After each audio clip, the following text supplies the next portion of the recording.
wabarakatuh. Selamat pagi. Kami mempresentasikan tokoh pejuang Jenderal Sudirman. Perkenalkan, saya Malika Fadilah menjelaskan kelahiran dan keluarga Jenderal Sudirman. Jenderal Sudirman lahir pada tanggal 24 Januari 1916 di Bodas Karangjati, Desa Rembang, Purbalingga, Jawa Tengah. Ia lahir dari pasangan Karsit Kartagiraji dan Siem. Masa kecilnya dihabiskan di desa yang dikelilingi alam dan kehidupan masyarakat pedesaan. Namun karena kondisi ekonomi keluarga kandungnya, ia diasuh oleh pamannya yang bernama Raden Cokro Sunaryo yang merupakan pejabat atau asisten widana dan istrinya yang berasal dari keluarga terpandang. Sudirman juga memiliki saudara kandung yang bernama Muhammad Salingan yang menetap bersama keluarga kandungnya di desanya. Meski jarang bertemu karena Sudirman dibesarkan di keluarga angkatnya dan juga memiliki saudara tiri, namun hubungan mereka tetap terjalin dengan baik. Sudirman mulai pendidikan awalnya di sekolah Ongkoloro di desanya. Lalu ia juga sekolah ke taman siswa, lalu mulai Wirotomo. Ia juga sempat masuk ke sekolah keguruan atau Quick School Muhammadiyah di Solo, namun tidak selesai karena kendala biaya. Selama masa sekolah, Sudirman dikenal teman-temannya sebagai sosok yang disiplin, jujur dan penuh semangat perjuangan. Dalam perjalanan hidupnya, Sudirman menjalin persahabatan dengan beberapa tokoh bangsa seperti Presiden Soekarno yang memanggil teman sepan akrab seperti Dinda dan Kanda dalam surat pribadi. Ia juga menjalin persahabatan dengan Tan Malaka. Dalam dunia militer, Sudirman bersahabat dengan Jenderal Ahmad Nasution dan Kolonel Gatot Subroto.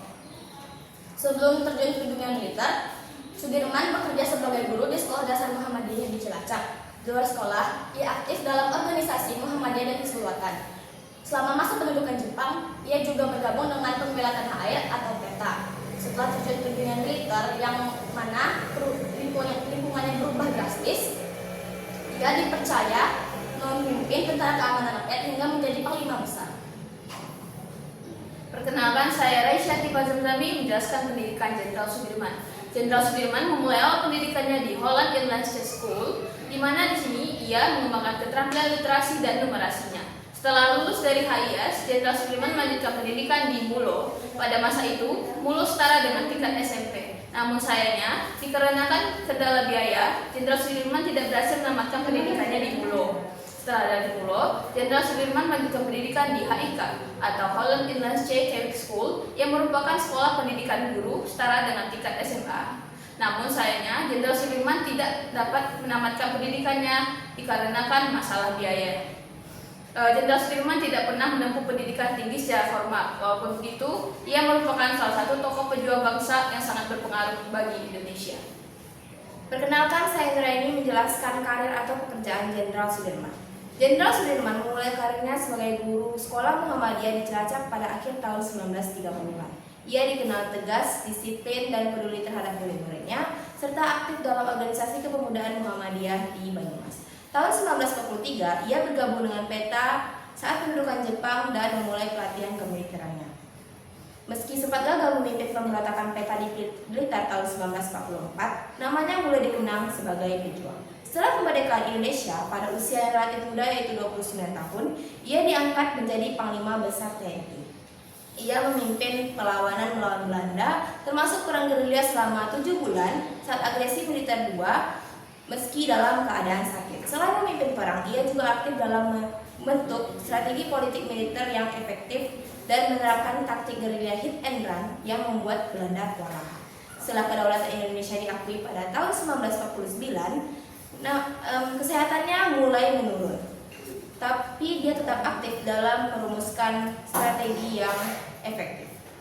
Dan akhirnya pada 29 Januari 1950, ia menghembuskan nafas terakhirnya di Magelang. Namanya terus dikenang sebagai pahlawan, pejuang yang terus berjuang meski dalam keadaan yang sulit. Perkenalkan, saya Alia Rizka Modesha Nur menjelaskan prestasi atau karya Jenderal Sudirman. Beberapa prestasi dari Jenderal Sudirman yaitu yang pertama, menjadi Panglima Utama TNI pertama yang dipilih pada 12 November tahun 1945. Kemudian diresmikan pada 18 Desember tahun 1945. Yang kedua, kemenangan pertempuran Ambarawa Nia Pipin pada 15 Agustus tahun 1945 berhasil membuat pihak sekutu mundur. Yang ketiga, memimpin perang gerilya nasional berlangsung dari Desember tahun 1948 hingga Juli tahun 1949 yang walaupun pada saat itu ia sedang sakit-sakitan parah. Yang keempat, memimpin serangan umum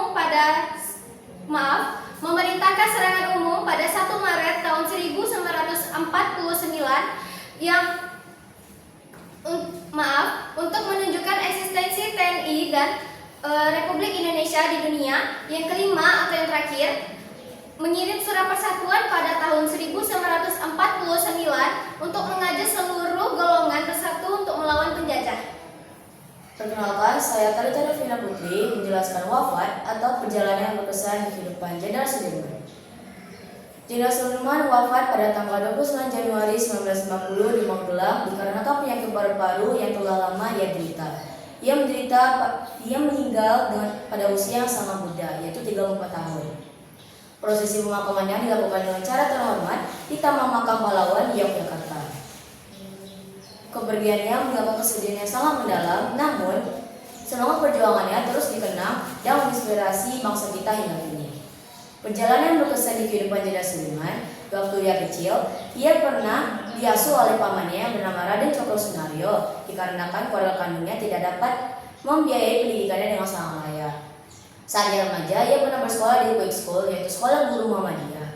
Namun, ia mengundurkan diri dikarenakan biaya juga. Akhirnya ia pulang ke Cilacap dan menjadi guru beserta kepala sekolah dasar Muhammadiyah. Pada tahun 1936, ia menikah dengan seorang perempuan yang bernama Alfia dan dikaruniai oleh 7 orang anak.